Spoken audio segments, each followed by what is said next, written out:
Alors, bien-aimés, bonjour, mes salutations à nos abonnés de YouTube qui suivent nos enseignements sur le mariage depuis bientôt un temps. Nous sommes en train de continuer les enseignements concernant le mariage et nous avons commencé à poser les fondements concernant le mariage et dans ces fondements, nous avons appris beaucoup de choses. Nous te conseillons de regarder les vidéos précédentes pour comprendre les fondements sur le mariage. J'ai pas envie de perdre le temps pour repartir encore aux enseignements passés, mais je t'encourage à regarder les enseignements passés pour comprendre ce que nous avons dit. Alors là, nous sommes en train de rentrer dans la grande deuxième partie de ces enseignements et là, nous voulons parler des problèmes dans le mariage. Je suis sûr que le Seigneur ou bien la grâce de Dieu va être sur toi pour que tu comprennes ces enseignements et que tu commences à les mettre en pratique. Alors, dans ce que nous voulons parler, pour commencer à introduire la première partie de ce grand P, qui est les problèmes dans le mariage, aujourd'hui nous voulons parler du mensonge dans le couple. Le mensonge est devenu à la mode, le mensonge est devenu quelque chose de normal, le mensonge est devenu une deuxième nature de certaines personnes dans la vie, et ce qui est très dangereux. Je vais juste nous lire la parole de Dieu dans Jean 8, verset 44. Je rappelle aux gens que les enseignements que nous sommes en train de faire sont fondés sur... Il y a beaucoup d'enseignements sur le mariage. Il y a des psychologues, il y a des gens qui sont spécialisés sur les enseignements de mariage. Mais nous les faisons en tant que chrétiens. Et tout est basé sur la parole de Dieu. Alors je t'invite à lire Jean 8, verset 44. La Bible dit, vous avez pour père le diable et vous voulez accomplir les désirs de votre père. Il a été meurtrier dès le commencement et il ne s'est pas tenu dans la vérité parce qu'il n'y a pas de vérité en lui. Lorsqu'il profère le mensonge, il parle de son propre fond, car il est le menteur et le père du mensonge. Le diable, c'est le père du mensonge. Alors, la Bible dit aussi dans le même livre de Jean 4, à partir du 22e verset, que l'heure est venue et elle est déjà venue, où les vrais adorateurs adoreront le Père en vérité et dans la vérité, en esprit et en vérité. Alors, vous voyez un peu la différence entre le Christ, qui est la vérité, et le diable, qui est le mensonge. Alors, l'ennemi numéro un du mariage, comme nous disons toujours, c'est le diable. Alors, mais qui est le diable? J'ai parlé mardi dernier sur nos directs que le diable, c'est aussi un esprit. Le diable utilise une personne comme toi et moi pour accomplir sa mission. Alors, comment le diable peut rentrer dans un ménage pour commencer à déstabiliser le ménage? Par le mensonge. Ça peut être à travers la femme, comme ça peut être à travers l'homme. Ça peut aussi être à travers les enfants ou à travers les personnes qui sont autour de nous. Voilà pourquoi la fois dernière, je nous avais parlé de la troisième personne dans le mariage. Dans chaque mariage, nous devons éviter d'avoir ce qu'on appelle la troisième personne, sinon que notre Seigneur Jésus-Christ. Le mensonge est la raison numéro un pour que l'ordre établi par Dieu dans un couple commence à être déstabilisé. Qu'est-ce qui nous empêche de dire la vérité? C'est parce que nous avons peur des représailles. Nous avons peur que l'autre découvre et que l'autre se fâche, que ma femme se fâche, que mon mari soit déçu et qu'il pense autre chose de moi. Mais la Bible nous encourage à vivre dans la vérité. Lorsque le mensonge commence à s'installer dans un couple, il commence à faire rentrer ce que nous appelons le désordre. Alors, pourquoi le mensonge? Pourquoi le mensonge arrive? C'est parce que nous n'avons pas encore compris ou nous ne comprenons pas bien que la personne qui vit avec nous dans le couple est normalement notre moitié. C'est une partie de mon corps. Alors, pourquoi devrais-je mentir une partie de mon corps? Pourquoi devrais-je cacher à mes pieds ce qui se passe au niveau de ma tête? Pourquoi mes yeux auraient honte de dire à ma tête que je ne vois pas bien? Lorsque une partie de notre corps ne fonctionne pas bien, c'est tout le corps qui est malade. N'est-ce pas, lorsque vous avez mal à la dent, vous ne pouvez même pas marcher pour aller au travail. N'est-ce pas, lorsque vous avez mal à la tête, vous ne pouvez même pas vous concentrer pour faire autre chose. Alors nous devons comprendre que dans un couple, nous deux, nous sommes une seule chair. Alors, pourquoi mentir? Pourquoi ne pas dire la vérité? Le mensonge commence par les cacheteries. On commence à cacher. On ne veut pas que l'autre découvre que nous avons un peu d'argent. On ne veut pas que l'autre découvre que nous envoyons de l'argent à nos parents. On ne veut pas que l'autre découvre que tout ce que j'ai, c'est pour nous deux. On a toujours cette mentalité. Je dois garder ma part. Je dois cacher ceci parce que au cas où. Alors, lorsque nous commençons à avoir l'option du cas où, c'est-à-dire si on se sépare, peut-être qu'on va se séparer. Tout ce que tu commences à penser, c'est ce qui va se réaliser dans ta vie. Si tu as peur qu'un jour vous allez divorcer, alors vous allez divorcer un jour. Parce que la Bible dit la foi vient de ce qu'on entend. Et ce qu'on entend vient de la parole de Dieu. Si tu commences à mettre une certaine idée négative dans ton esprit, que ton mari un jour va te tromper, alors ça va se réaliser. Et si tu commences à mettre dans ta tête que ta femme un jour va te quitter, alors ça va se réaliser. Bien-aimés, nous allons parler dans la prochaine vidéo du pardon dans le couple.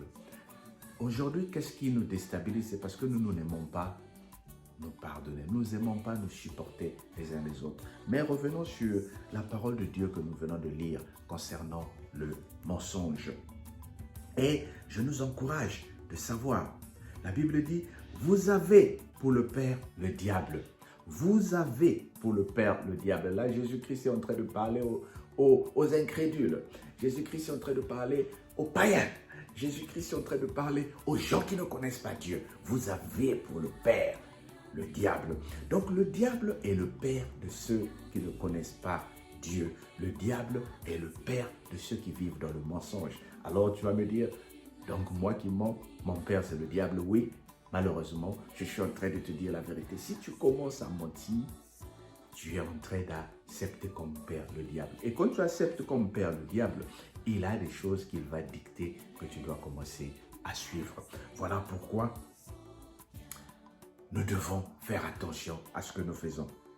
Et vous voulez accomplir le désir de votre père, car il a été meurtrier dès le commencement. Le diable, lui, c'est un grand meurtrier. Le mensonge a poussé beaucoup de gens à tuer, même si ils ne voulaient pas tuer. Tellement qu'il y a une certaine vérité que la personne est en train de vouloir cacher, on est obligé d'aller mentir. Le mensonge amène beaucoup de choses. Lorsqu'on commence à mentir sa femme pour aller sortir avec une autre femme, il va arriver des choses. Par exemple, la maîtresse va tomber enceinte. Alors, comme on ne peut pas garder cet enfant, il faut avorter. Ça amène ce qu'on appelle ici le meurtrier. On est obligé de tuer. On est obligé d'aller ramasser les maladies qu'on va amener dans un couple. Et on commence à mentir et à mentir, à mentir. Alors, bien aimé, je voulais introduire ce passage-là, ou ce thème du mensonge pour commencer à nous rappeler qu'il y a des problèmes qui arrivent dans un couple. Dans chaque couple, dans chaque relation que le Seigneur a créée, il y a des problèmes, bien-aimés. Il y a des problèmes, bien-aimés. Mais quand les problèmes arrivent, il faut en parler. Il faut dire à notre partenaire, bien-aimé, ma chérie, mon chéri, voilà ce que j'ai fait. Voilà l'erreur que j'ai commise. Voilà ce qui se passe. Qu'est-ce qu'on doit faire? Donc, lorsque nous cachons, lorsque nous voulons réparer, lorsque nous voulons les régler à notre façon à nous, c'est là où le mensonge commence à s'installer. Le fait de dire la vérité, ça va changer beaucoup de choses. Il y a un homme de Dieu qui avait été piégé parce que cet homme de Dieu était en train de monter. Il était en train d'avoir la grâce de Dieu. Et son église est en train de grandir. Alors ses ennemis, ses adversaires ont piégé l'homme de Dieu pour qu'il aille à l'hôtel avec une autre femme. Et quand ils sont allés, la femme avait été payée. La femme a séduit l'homme de Dieu. Ils sont allés à l'hôtel. Ils ont appelé des journalistes pour filmer ce monsieur. Et ils ont fait passer cela dans les télévisions. Et ceci fait passer aux États-Unis. Mais l'homme de Dieu, dès qu'il a compris qu'il était piégé, il a pris le téléphone, il a appelé sa femme, il a dit, « Ma chérie, je suis tombé. J'ai été piégé. » Vous allez dire, oui, mais qu'est-ce qu'elle a forcé tout ça là? Oui, la chair est faible. J'ai été piégé, ma chérie. Je suis tombé dans l'adultère. Voici ce qui s'est passé. Je suis obligé de te dire, pardonne-moi. Et sa femme a dit, mon homme, je te pardonne et je t'aime. Et le fait qu'on a appelé sa femme pour dire, regarde à la télé, regarde ce que ton mari a fait, ça passe à la télé. Cette femme a dit, je suis au courant. J'aime mon mari, je le pardonne, parce que nous sommes des humains et nous avons tous des fautes. Or, qu'est-ce qui arrive lorsque toi tu apprends que ton mari a commis une erreur? C'est là où tu deviens agressif. C'est là où tu deviens méchante. Voilà pourquoi il a peur de t'avouer ses fautes. Qu'est-ce qui se passe lorsque tu apprends que ta femme a dépensé vos économies? C'est là où tu deviens agressif. Au lieu de savoir pourquoi ça s'est passé, est-ce qu'on ne peut pas en parler? Pourquoi elle est tombée dans cette situation-là? Qu'est-ce qu'on peut faire pour réparer? Nous aimons nous accuser. Nous aimons nous crucifier. Mais lorsque nous sommes dans les fautes, nous voulons qu'on nous pardonne. Mais lorsque les autres commettent les erreurs, nous ne voulons pas pardonner. Nous prenons des sanctions. Tout ce qui nous intéresse, tout ce qui monte dans notre tête, c'est le divorce. On doit divorcer, on doit se séparer, on doit se séparer. Voilà pourquoi ton partenaire est obligé de te mentir, parce qu'il n'a pas besoin de te perdre, parce qu'il n'a pas envie de te perdre. Il est obligé de te mentir. Elle est obligée de te mentir. Et quand le mensonge commence à s'accumuler, ça crée ce qu'on appelle des bombes. Et quand ces bombes vont exploser un jour, c'est trop tard. Ça tue, ça sépare, ça crée des problèmes. Alors bien-aimé, je viens te rappeler une chose. Le mensonge n'est pas bon. Le mensonge vient des erreurs que nous commettons, que nous voulons couvrir. Pourquoi? Parce que les autres qui sont en face de nous refusent d'accepter que nous sommes des humains. Un homme de Dieu tombe dans le péché. Un homme de Dieu commet les erreurs. Il est obligé de cacher parce que les gens qui sont en face de lui pensent qu'il est saint. Non.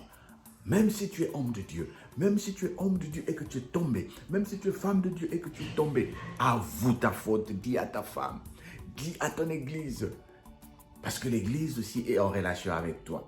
Dis à l'église, voici ce qui s'est passé, pardonnez-moi. Avoue tes fautes avant que l'autre les découvre.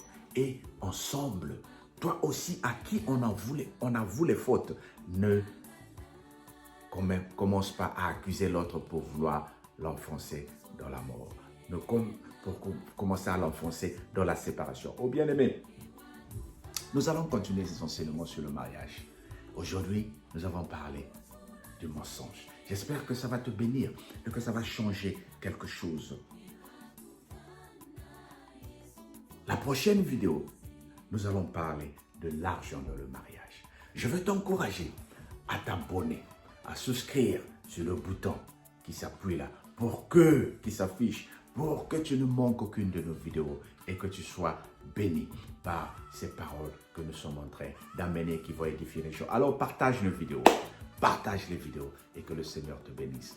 Pour ceux qui ne savent pas, nous faisons aussi les directs tous les mardis à partir de 22h.